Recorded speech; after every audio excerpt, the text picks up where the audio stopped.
মা আরেক বেটার লগে বিয়ে করছে, সৎ বাপে দেখতে পারে না, মাইরা বাগাই দিছে। আমি কর্মপুর আয়া ঠাই কাজ কাম করি। বাপে ছোট থাকতে মারা গেছে, এরপর মা বিদেশ গেছিল, বিদেশটা আয়া আরেক বেটার লগে বিয়ে করিয়া গেছে। বাবা যদি বেঁচে থাকতো আজকে কি কমলাপুর আসতে হতো তোমার?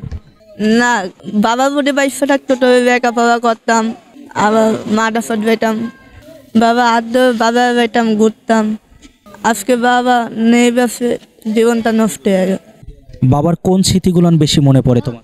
ছোট বাবা আয়া বাবাতে দুধ মুটু আইতো, তরকারি মরকারি মাছ খাওয়াই দিত। ঘুমাও কোথায় তুমি? মেন গেটে ঘুমাই, সকালে ওইটা পুবা মুবা মারি। কিন্তু তুমি তো একটা ভালো জীবন বেছে নিতে পারতে। আছি বেছে নেবো রামির কাছে গেছি, রামি বাড়িতে ভাগাই দিছে। আন্টির কাছেও গেছি, আন্টি এক কথা কোনো জায়গায় তোমার স্থান হয়নি, সব লোকই তোমাকে দূর দূর করে তাড়িয়ে দিয়েছে। আন্টি এবার গেছি হ্যালো বাগাই দিছে। আমার আমার থাকার মতন জায়গা নাই, এদিকে আমি কর্মাপুর থাকি। একটা সন্তানের বাবা বেঁচে থাকা খুব জরুরি কিনা? জরুরি তো, বাপ যদি বাইসা থাকতো আমি কি কর্মাপুর থাকতাম? লেখাপড়া করতাম, খাইতাম, গুফু পানি করতাম, ঘুম পাইতাম। কতদিন হয় গোসল করো না? 2 দিন পর গুফু করি। এত ময়লা কাপড় চোপড় পরে থাকো, ভালো লাগে?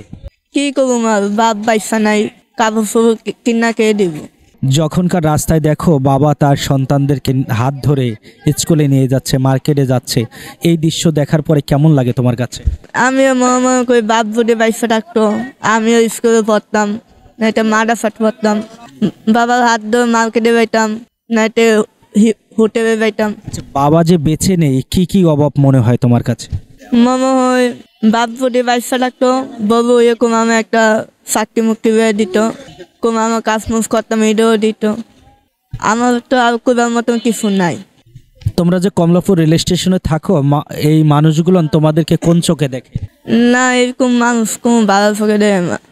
যের কাছে যায় হে জাকি মারে, নাইটি ঠাপুর মারে।